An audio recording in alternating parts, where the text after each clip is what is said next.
Bien, bonjour, je m'appelle Didier Nakache, nous sommes le 25 octobre 2020 et je vais vous parler de la Covid-19 et j'ai sous-titré cette présentation, malheureusement, chronique de mort annoncée.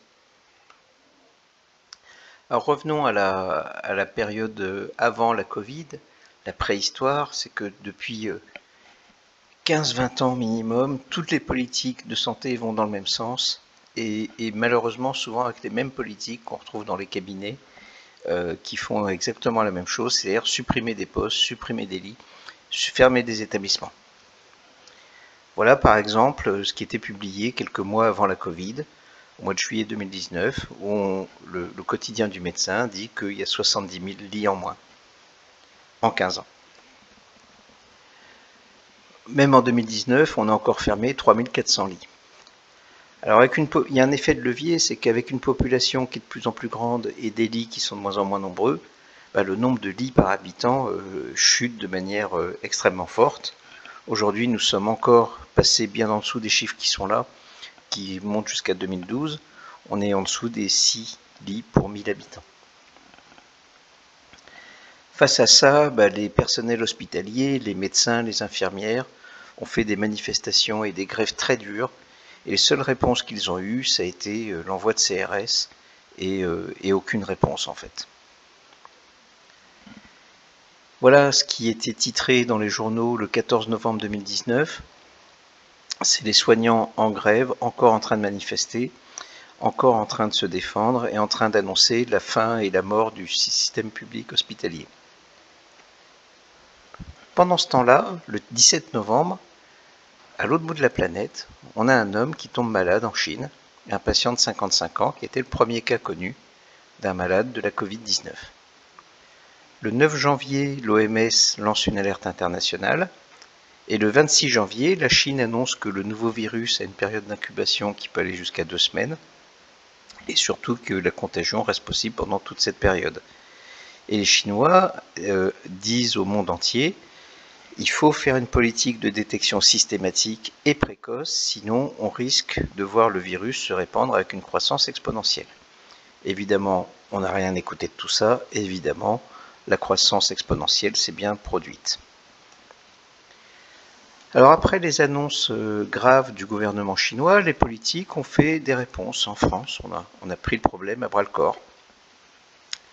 La première chose, c'est qu'on a jugé qu'il fallait rien faire. Donc Madame Buzyn a communiqué dans les médias, vous voyez, le 22 janvier, en disant ça sert à rien de mettre des contrôles dans les aéroports, tout va bien, le risque est vraiment faible, il n'y a pas de problème. Pourtant, les Chinois ne comprenaient pas, puisqu'à la même époque, en Chine, la plupart des gens portaient le masque et quiconque voulait voyager et prendre l'avion passait par un scanner thermique et la température était prise. Mais en France, il n'y a pas de problème, on ne voyait pas ce qu'il fallait faire. Le 22 janvier, donc quasiment le 23 janvier, quasiment dans la continuité, Madame Buzyn intervient à la télé en disant non, mais ça y est, maintenant on a pris des dispositions, on a mis des affiches dans les aéroports. Comme si l'affiche allait faire peur au virus. Comment un ministre de premier plan, ministre de la Santé, peut s'imaginer une seconde faire fuir un virus à coups d'affiche?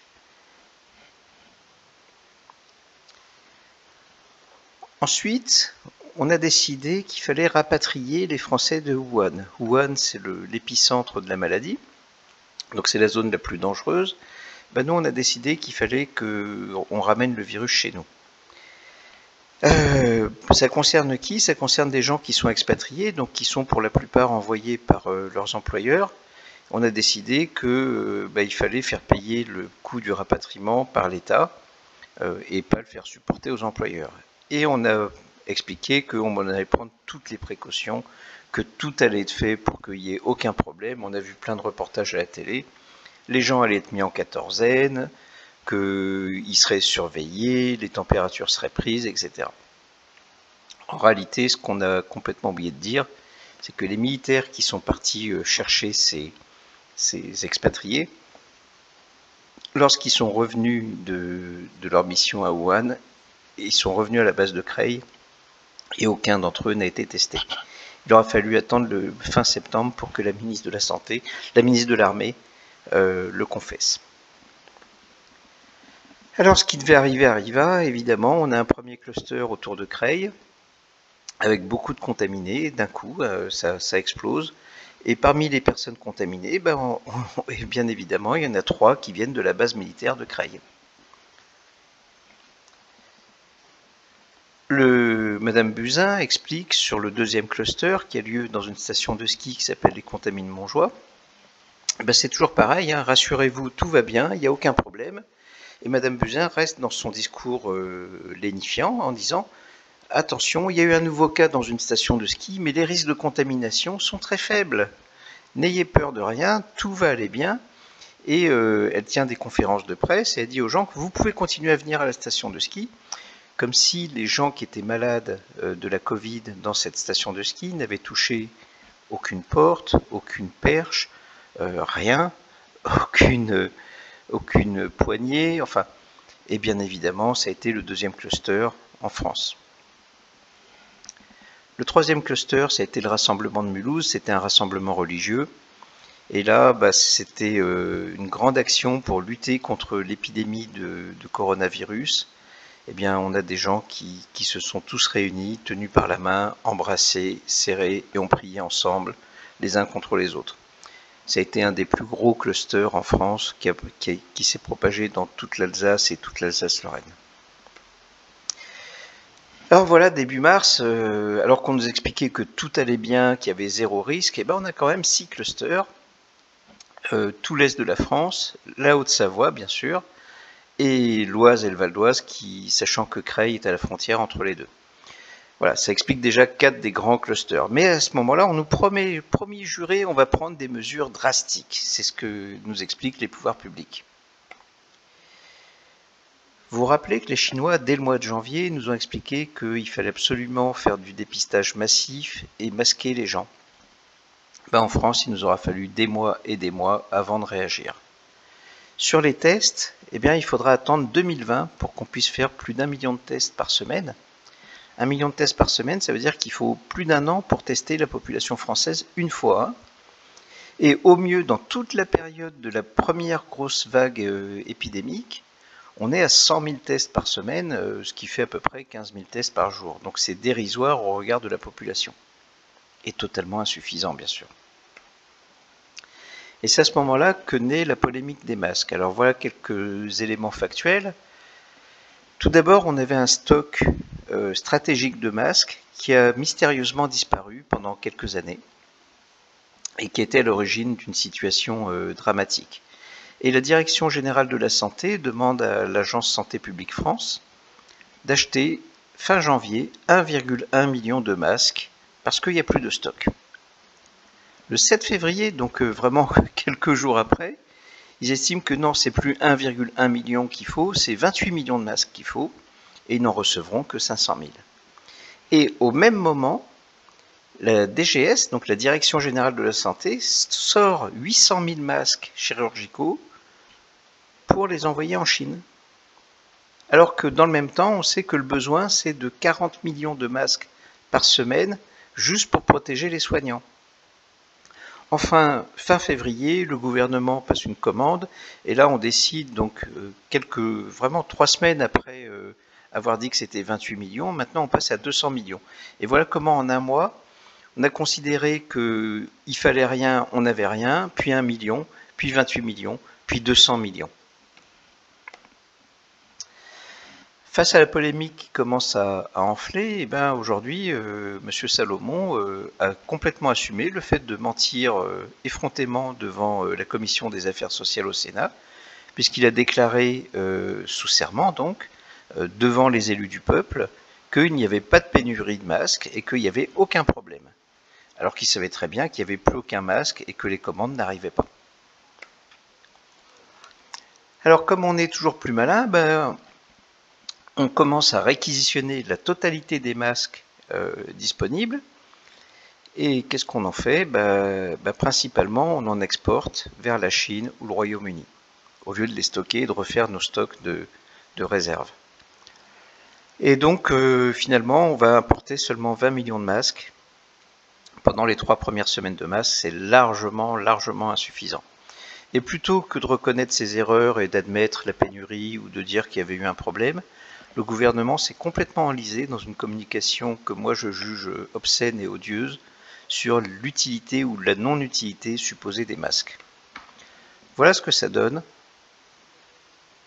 Enfin, portez un masque en toutes circonstances lorsque vous devez recevoir du monde. N'hésitez pas à porter un masque en toute situation. Évitez enfin les transports en commun. Porter un masque est parfaitement inutile. Une personne asymptomatique qui se rend dans des lieux publics, qui se déplace en transport en commun, n'a pas à porter de masque. Personne n'a besoin de porter un masque si un médecin ne vous demande pas d'en porter un. Soyez assuré, monsieur le député, qu'en la matière, nous faisons absolument le maximum depuis le premier jour pour protéger les populations. Voilà, on voit bien comment le discours est changeant par les mêmes personnes qui tantôt vont dire que le masque est inutile, tantôt qu'il est indispensable, tantôt qu'il faut le porter, tantôt que ça sert à rien. Enfin, vraiment, on est dans le n'importe quoi. Sibeth Ndiaye, elle, porte-parole du gouvernement, charge l'administration précédente. C'est toujours plus utile de dire que c'est la faute des autres. Elle rajoute que c'est compliqué de mettre un masque, c'est technique, c'est pas simple. Les gens ne sauront pas le mettre, puisque même elle, en tant que ministre, elle a du mal à le mettre. Elle sait pas mettre un masque. Si ça, c'est pas prendre les gens pour des imbéciles, je sais pas ce que c'est. Et d'ailleurs, le 23 septembre, sur les fameux masques qui n'étaient pas nécessaires, eh bien, Madame Ndiaye se défend de tout mensonge, hein, toujours pareil, devant des institutions qui nous représentent. Ces gens-là n'ont aucun état d'âme à mentir effrontément, malgré les preuves, malgré les vidéos, malgré les enregistrements. Emmanuel Macron, lui, il a senti le vent venir et il explique que très vite, hein, dès le mois de mars, dès la fin mars, il explique que, promis, la France va être indépendante sur les masques dès la fin de l'année et également sur les respirateurs. Donc on verra bien ce que ça donnera, mais je suis plutôt sceptique de ces annonces. Beaucoup plus grave à mon sens, c'est que Sibeth Ndiaye est soutenue par l'AFP qui publie un démenti alors que ce sont des choses qui sont totalement enregistrées et qu'elle a totalement dites. Donc le démenti officiel de l'AFP est quand même des plus discutables, c'est que quand les services de l'État se mettent comme ça à défendre des mensonges, donc des mensonges d'État finalement, je trouve que c'est très très grave. Et l'autre conséquence, c'est que bien évidemment le prix des masques explose. Avant la crise, un masque coûtait 7 centimes, après la crise, il coûte 95 centimes. Il va falloir qu'on m'explique pourquoi l'État laisse faire le masque multiplié par 13 ou 14, sans rien dire, sans réagir, sans faire quoi que ce soit, sachant qu'il rend le même masque obligatoire. Alors les conséquences de tout ça sont très graves, bien sûr, et lourdes. On a calculé qu'il y a à peu près 1200 salariés de la PHP qui ont été contaminés par la Covid-19. Il y a également beaucoup de médecins de ville. Il n'y a rien eu de quantifié sur les maisons de retraite, mais les gens ont été largement contaminés. Il y a plus de 50 médecins morts de la Covid et probablement par défaut d'équipement de protection. Quant à la population française, voilà, on a largement dépassé le cap des 30 000 morts. Et peut-être que si on avait fait ce qu'il fallait, le nombre de morts aurait été divisé par 2 ou 3 sans aucune difficulté. Alors, face à l'incapacité du gouvernement pour juguler l'épidémie, le gouvernement décide de voter des lois qui vont simplement supprimer les libertés individuelles et pratiquement sans aucun débat parlementaire. Si on était observateur de cette façon de faire dans d'autres pays, on les traiterait de dictateurs. L'autre réponse du gouvernement, c'est la très grande idée, c'est de dire on va donner une médaille aux infirmières. Puis après, comme la médaille, ça ne marchait pas, ça ne suffisait pas, on leur a expliqué qu'on allait faire un Grenelle de la santé. Un grand Grenelle de la santé pour enfin prendre en charge tous les problèmes de santé. Bon, ça s'est limité à l'attribution d'une prime, une augmentation de salaire, mais on n'a rien changé sur la structure, le système de soins et tout ce qu'il aurait fallu changer. Enfin, la troisième dimension de la réponse du gouvernement à ce moment-là de la crise, c'était de dire on va contrôler les médias. Et là, le gouvernement a fait quelque chose de très grave. Ils ont voulu estampiller avec un truc qui s'appelle Désinfox Coronavirus. ils ont voulu estampiller tout ce qui était publié par les journalistes pour dire ça c'est vrai, ça c'est faux. Et heureusement, les journalistes ont quand même réagi à ça et se sont manifestés en disant non, non, mais c'est quand même pas à l'État de nous dire ce qu'on doit publier ou pas et de valider ou pas nos propos. Et donc, il y a une trentaine de sociétés de journalistes qui ont signé une tribune publique en disant l'État n'est pas l'arbitre de l'information. On n'a pas beaucoup parlé de cette tentative de museler les médias, mais ils y sont parvenus d'une autre manière d'ailleurs. Voilà. Et pendant ce temps-là, l'État avait toujours rien compris à ce qui se passait. Et d'ailleurs, quand on demandait au directeur de l'ARS s'il comptait continuer à fermer des lits et des chambres à l'hôpital de Nancy, le gars disait tout naturellement, oui, il n'y a pas de problème, pourquoi on le ferait pas? Enfin, ça montre bien à quel point les gars n'ont rien compris à ce qui se passait. Alors, comme politiquement, ça fait un scandale parce que l'Est était quand même une des régions les plus touchées, il a été démis de ses fonctions, mais vous verrez après que finalement, il a dit tout haut ce qui s'est passé après dans les faits. Enfin, la première vague est passée et le conseil scientifique nous dit maintenant, soyez rassurés, l'épidémie de Covid 2019 est maintenant sous contrôle, tout va bien en France. Ça, c'est une publication officielle du 5 juin. Évidemment, on est dans l'optimisme le plus fou parce que l'épidémie n'est pas prête de s'arrêter, on le voit maintenant. Et le message, c'est partez en vacances pour faire tourner l'économie. Alors évidemment, lorsque les gens sont partis en vacances, ils se sont à nouveau mélangés, ils se sont à nouveau contaminés et l'épidémie est repartie.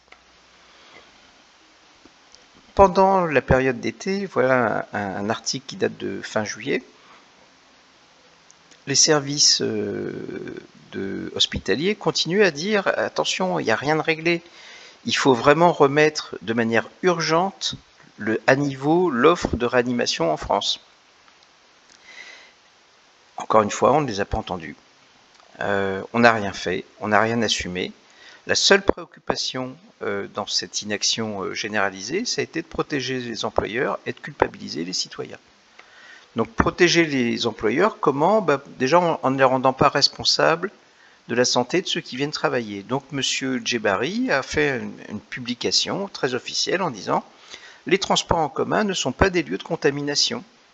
C'est-à-dire que bien sûr qu'on peut se confiner, se coller, être complètement serré dans le train, dans le bus, dans le métro, pendant des heures et se toucher, il n'y a aucun problème.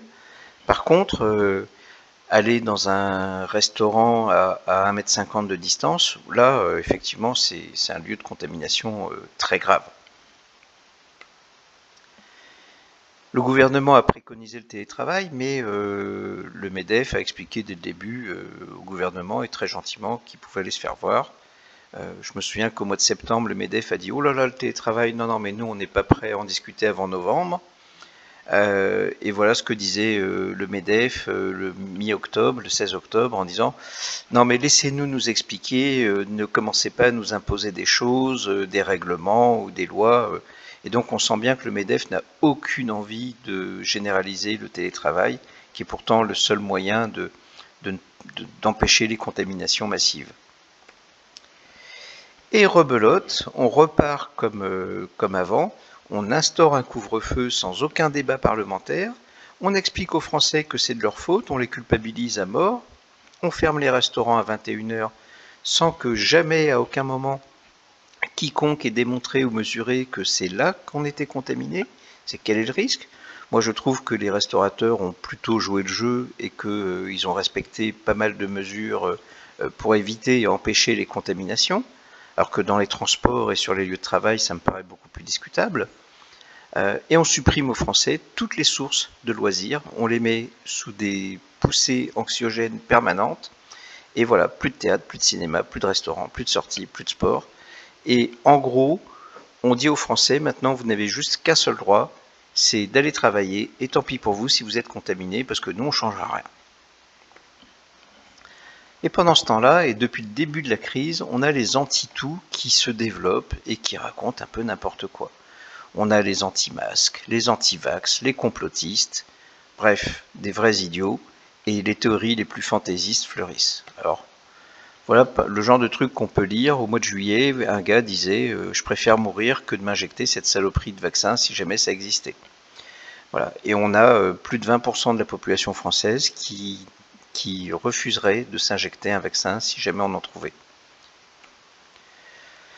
On a ce brave homme la star du fitness, parce que maintenant on laisse des stars de fitness s'exprimer sur des sujets scientifiques de haut niveau, et lui il a expliqué que la Covid n'existait pas, et pas de bol pour lui, il l'a attrapé et il en est mort.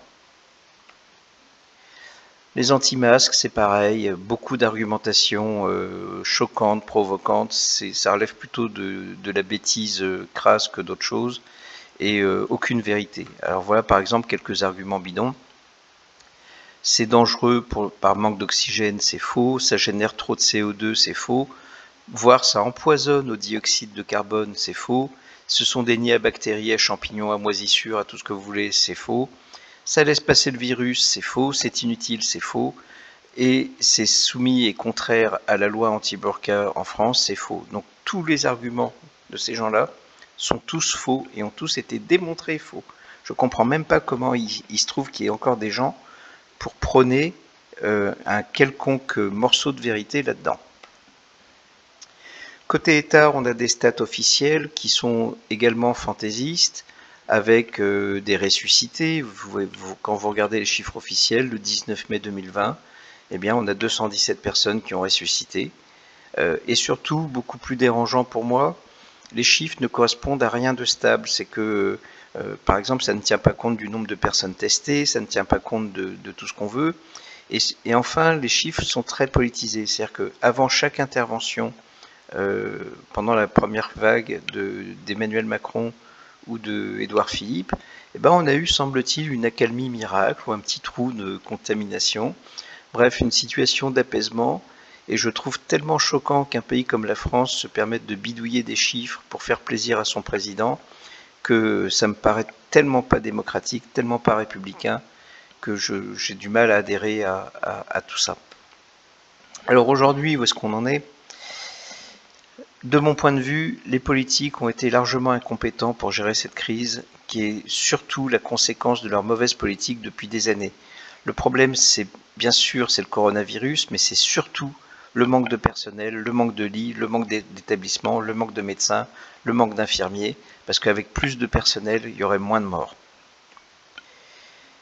Ils ont été incapables de reconnaître tout ça, et la seule réponse qu'ils ont apportée, ça a été de culpabiliser les Français. Puis de compenser encore par des mesures de privation de liberté. Ils se sont donné tous les pouvoirs, en tout cas beaucoup trop, et de manière totalement inutile.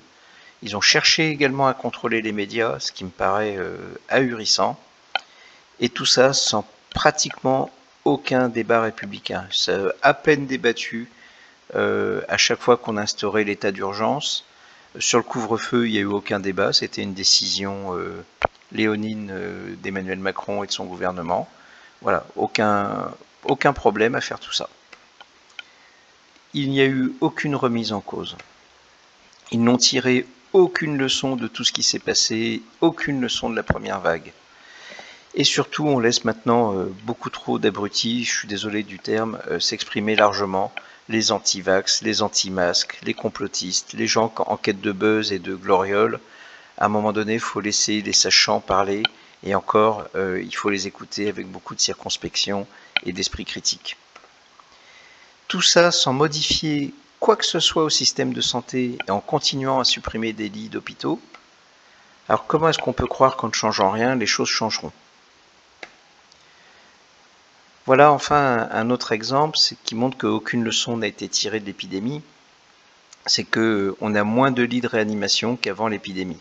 Ça veut dire qu'on a continué à supprimer, à fermer des lits et à ne pas remplacer des infirmières. C'est que les gars n'ont toujours pas compris.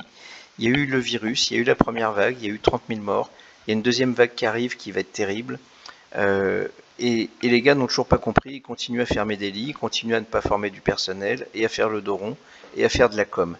Par exemple, les tests aujourd'hui coûtent 250 millions d'euros par mois. C'est-à-dire c'est l'équivalent du salaire de 50 000 infirmières qui manquent cruellement. Donc peut-être qu'il y aurait quelque chose à rééquilibrer de ce côté-là. Voilà, les conséquences ou la conséquence de tout ça, c'est que de mon point de vue, et c'est une opinion très personnelle, le mois de novembre 2020 va s'annoncer très difficile parce que rien n'a été fait depuis un an. Donc je pense qu'on aura une deuxième vague au moins aussi forte que la première. Je pense qu'il faut arrêter d'écouter les messages de l'État qui tient toujours des propos rassurants, lénifiants, qui font de la com. Mais il faut arrêter d'écouter ces gens-là, ils racontent n'importe quoi et c'est le moment de sauver votre peau.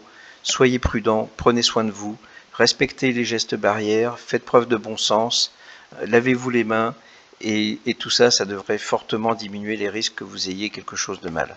Voilà, je vous remercie beaucoup de m'avoir écouté. Le support est disponible gratuitement. Il suffit de m'envoyer un mail à confia@orange.fr. Merci beaucoup.